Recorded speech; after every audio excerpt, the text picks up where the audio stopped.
Would you like to learn the key things to look out for so that you don't get scammed on reselling marketplaces such as Facebook Marketplace, Gumtree, Preloved, Vinted, etc.? This is exactly what we will be discussing in today's video. So let's take a look at how you can stop getting scammed on these platforms. Hey guys, it's Vic from Side Hustle Entrepreneur, and thank you for stopping by and joining me on today's video. So in today's video, what we're going to talk about is how we can spot scammers when selling online, including places such as Facebook Marketplace, Gumtree, Vinted, etc. What we will be talking about today is how we can spot someone trying to scam you and how we can report this scammer. Stay until the end because I'm going to show you how I spotted a scammer trying to scam me on an item that I was trying to sell on Facebook Marketplace. I'll also show you how I called out the spammer on their attempt to scam me, and I'll also go through the entire conversation that I had with the scammer so that you don't fall victim to something similar. And as a bonus, I'm going to show you one more less obvious but just as dangerous ways that scammers will attempt to scam you that actually happened to me. So guys, here we are on Facebook Marketplace, and this is where you're going to come to sell some of your items that you may purchase through arbitraging, or you just find a good deal and you want to make some quick money. So Facebook Marketplace is a great place to do that. I've sold many things on Facebook Marketplace, but it does come with caution. You do need to make sure that you are alert. You do need to make sure that you don't get scammed. I actually tried to sell a console on Facebook Marketplace, and it's riddled with scammers. And I'm going to show you a couple. So the first one that I want to show you is this chat here. It's from a lady called Rose, and initially they sent a message. You can see we've had quite a few going back and forths. I sent a message just asking if the item was still available. Here's a PlayStation 5 that I am selling, and I pretty much said to her that it was available. I'd had a couple of messages, which wasn't a lie. I'd had a couple of more messages that same morning, but none of them were concrete offers. So it started off quite a nice conversation. Nice to hear back from you. How is the condition? And I've just mentioned that it was new, still in the original box, and it still has the security seals on the box. It's never been opened. The games are in the same condition, still have the plastic security seal on them, and I have mentioned that you can sort of see them on the photos that I've posted in the ad. So she tells me that she's very interested. And what about the price, mate? That was the first red flag for me, because it's not every day that somebody is going to call you mate. I mean, it can happen. Just I guess where we are in the UK, it's just a common phrase that we use, but it's not something that a lot of my female friends would say to me. So that was the first red flag. I told her that it was. I told her the price is what I want for it, and if it's not going to be collected, that I can send using a secure, tracked, and insured service, which the buyer or she will have to cover. So again, she says, "Yeah, that's fine. Can you be able to post out for me?" The English. That was the second red flag. The English wasn't as good as I thought it might have been. Now, I understand that English isn't everyone's first language, so I just wanted to see how the rest of the conversation went. So I said, yeah, sure, no problem. Where will I be sending it to? And she said, I'm gonna send you my address now. So she sent me an address. I had a look at this address. I just went to Google Maps and just typed in this postcode. Now it does go to let's see if we can do this together. So maps.google.com, and we'll put in this. We'll put this in, and do a street view. And she said that it was 65 Saxon House. So if I type in here 65 Saxon House, what did she say? 170 London Road, 170 London Road. Right, still brings us to the same place. So if I put the little man just where we think it should be, it's almost like it's this just above the Sainsbury's here. I mean, I'm not local to this area, so I don't know it very well. But it seemed a little bit suspect. I did have a look to see if I could find this address, but I wasn't able to locate it. So here, if we zoom in, we can see that's number 35, so quite far away from where they're telling us this place is. I think we're 170 London Road, but you get the idea. It just seemed a little bit strange that I couldn't really locate the address. So I come back to here, and I'm slightly skeptical at this point. So she said, kindly send me your bank details. Now, I do prefer to do most of my dealings on Facebook Marketplace via bank transfer. So I said that's that worked for me. So she said I said it's an extra £30 to post out to you. Is that okay? I just went onto the Royal Mail website and just did a quick calculation on how much it was going to cost and relayed that information back to her. She said, all right, I will offered, again, past tense, English not very good, starting to raise some flags, offered you £780 including the shipping fee. Are you okay with that? I said, sure, here's my bank details. She then asks, will the item be delivered next day? I said, let me just confirm. I'm just going to double check with the courier website. And she said, are you using Royal Mail to ship? And I asked her, would you like me to? She didn't understand that. She said, I don't understand you, mate. So I said, would you like me to send it via Royal Mail? There are many other couriers that will do the same thing and may work out cheaper for you. If you prefer using Royal Mail, I'll find out how much it is, and I'll be happy with Royal Mail for next day track delivery and insured. She said, all right, mate, and I will be so happy for that. So Royal Mail actually worked out cheaper than any of the other courier services. It came bang on £30. Other couriers were roughly about 50 quid. So £780 is fine for me. It's the Royal Mail special delivery guaranteed by 1 o'clock the next day and requires a signature. Is that okay? So again, she says, all right, mate, have you been packaged the buddy and writing my postcode on it? So that didn't make sense to me. So I said that it didn't make sense. I mean, have you been writing my address on the PS5? So I said to her, I'll be taking it to the post office to send to you. It will have your name and address on it. And she says, all right, once getting to the post office, text me up. So at this point, I decide to have a look at her profile.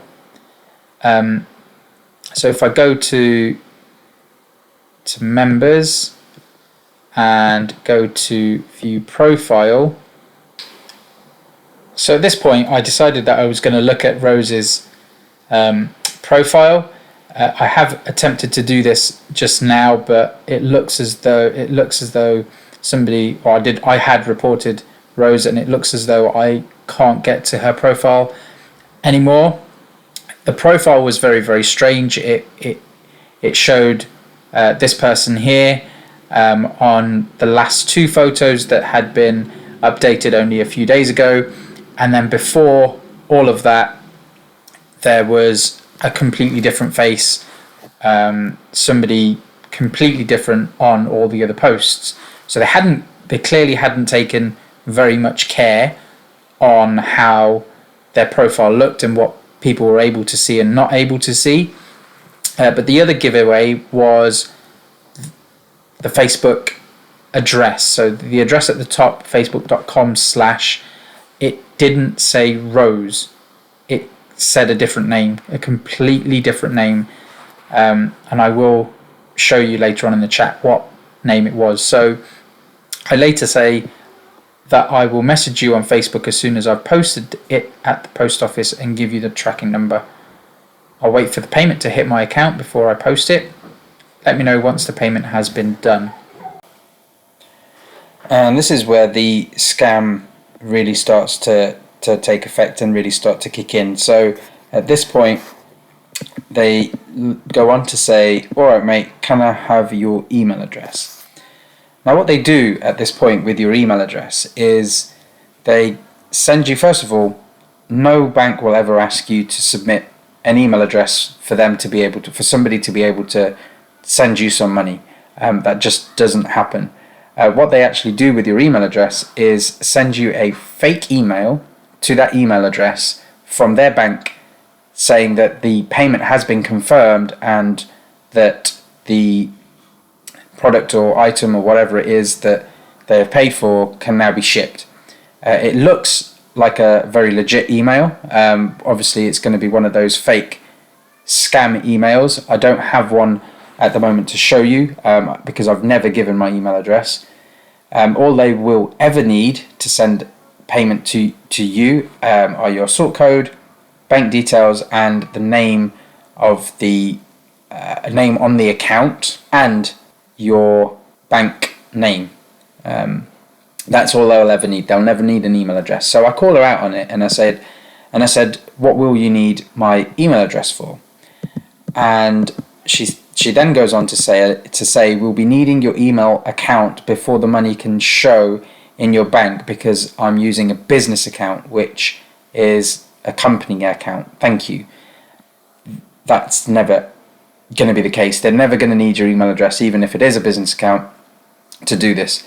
What they're trying to do is lure you, as I say, into a false sense of payment, and then you will ship out the item to them, having not received any money for it, and also being out of pocket on your item. So I would strongly encourage not to send your email address and to always check your bank balance before sending anything out to anybody if you're posting on Facebook Marketplace. So I then go on to say, can you show me a screenshot of where it asks you for my email address to make a payment from a business account? And I thought I would catch them out with this. So what she actually does, she sends me a screenshot, and this screenshot literally says that they have over £7,000 in the current business account, and that they've made some transactions very recently on the account as well.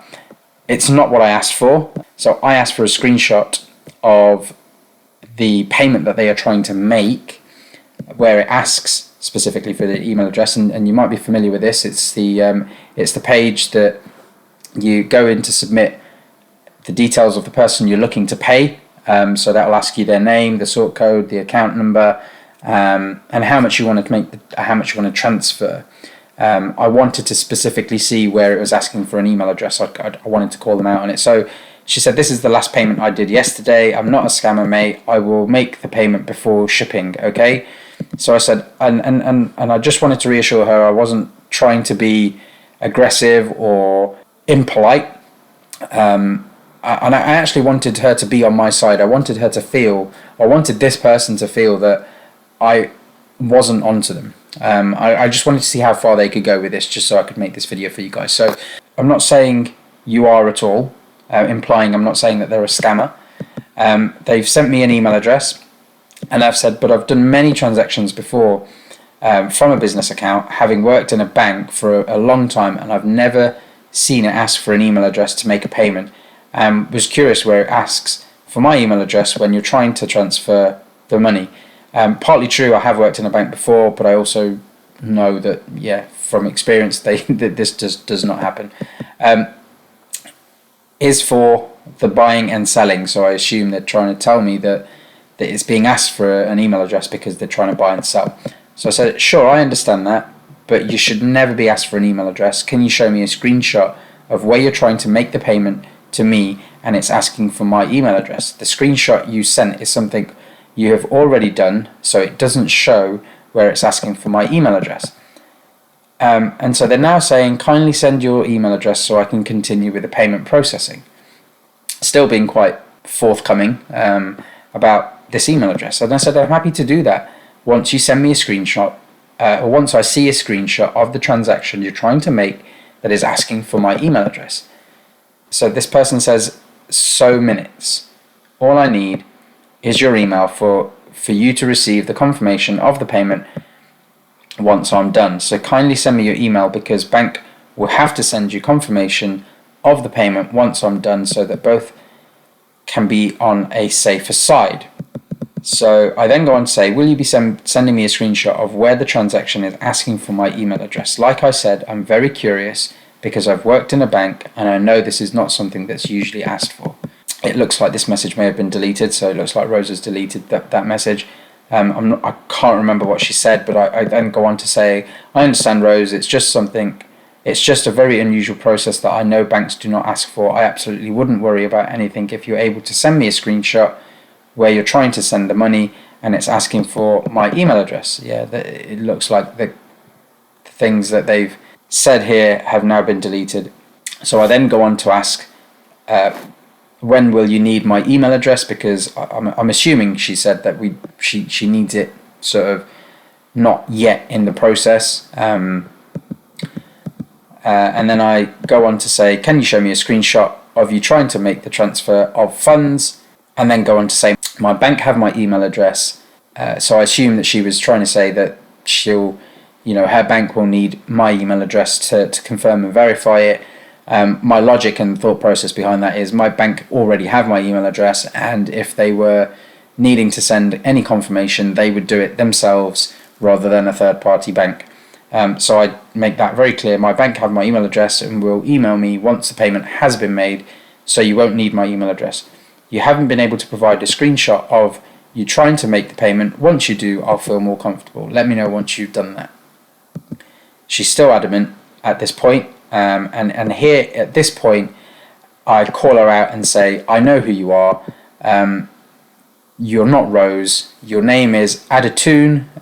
This was the name that was on the Facebook profile that I mentioned before. So www.facebook.com/ and then it was Adatoon her second name.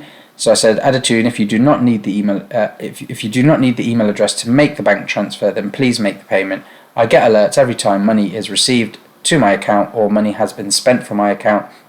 Once I get the notification that £780 has been received, I will happily provide you my email address. At this point, they are quite persistent in saying that they want want me just to make the payment. So I, at this point, just call her out and just say, thanks for your interest in the PS5, Adatoon. You're not Rose Kim. I've reported you to Facebook so that you cannot attempt to get someone more vulnerable to send their high-value items with a fake email from the bank claiming the money has been received. As I said, I worked in a bank and understand these scams when I see them. So you're aware, most banks now send updates to phones when payments are received, so your fake email will not work. Someone has sent me the fake emails from a bank before, so I know exactly why you are asking for bank details. Now, as you can see, this is the last message that this person, Rose Kim, has seen before.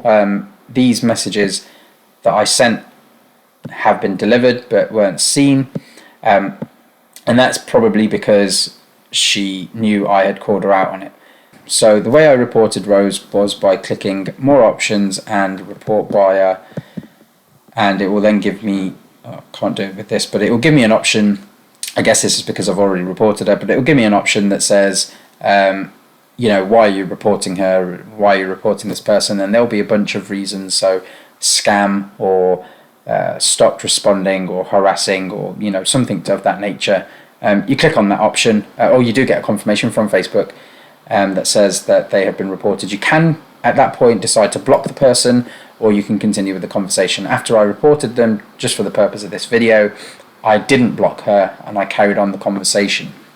So that is one way. That's the first way that people will try to scam you on Facebook Marketplace, by asking you for your email address.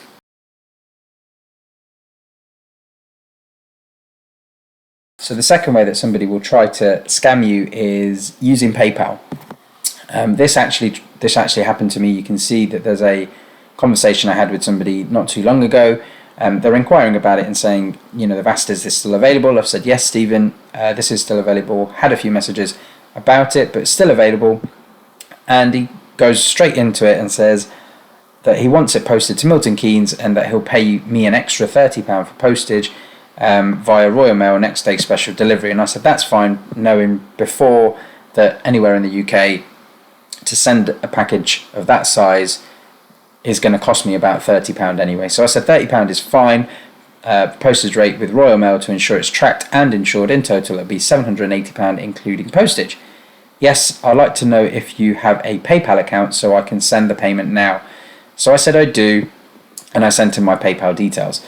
I said, if you want to do a bank transfer, I'm happy with that too. PayPal will take a chunk of it in fees unless you select family and friends.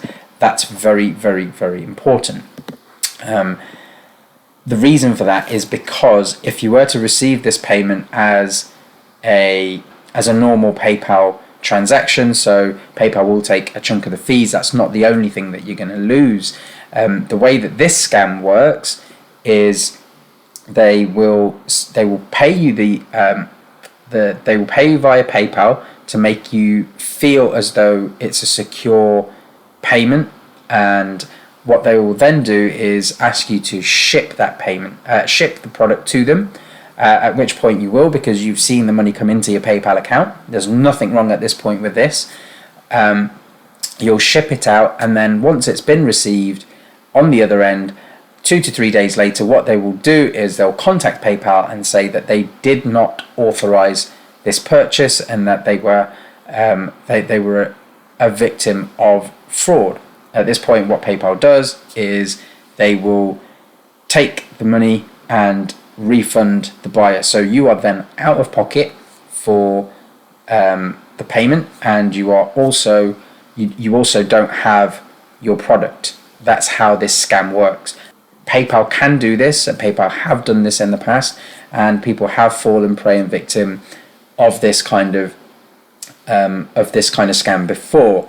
The best way to do it is to ask them to send it via family and friends. PayPal cannot, or very rarely, reverse any payments, any transactions that have been made to family and friends. So at this point, he says that he's asking me to log into my PayPal account and send a request to my email so that he can send the money right now. And I said to him, I'm not on my laptop at the mo. Will it not let you do it from the link I sent across? If not, I'll be at my laptop when I'm home from work. I sent him my link again. Now, the reason I did that was because I wanted to actually research into this. I wasn't at work. I was at my laptop. I just wanted to research a little bit more into this kind of a scam, because it did raise red flags. But the reason why it raised red flags, I didn't have a problem with it at this point. I did have a problem with it as soon as he said, log into your PayPal account and send me the request. And I thought, well, I've done this before, and somebody sending me this link, I can just click on it and just click send money if I wanted to, and they would receive the money. So I started to do a bit more research into it and found that this is how the scam works. And so he said, okay, let me know when you get home to send the request. I didn't follow up on that day. He sent me a message saying, the following morning. I then asked him to do it through a bank transfer instead, because PayPal fees were really high, or use a family and friends link. And he said, he's quite adamant, send me the link in the request again and I'll make the payment. And I said, I'd prefer you to do it via bank transfer instead, gave him my details. And then, again, as you can see, this really confirmed it, this cemented it for me. what's your email address? At that point I said you don't need an email address for a bank transfer, and he left the group, so he left the chat. So I hope that helps. If you got value from this video, please hit the thumbs up and send me a comment. Have you been a victim, or has somebody attempted this with you in the past, or is there a method that I haven't covered that I should? Let me know in the comment section below. Thank you very much.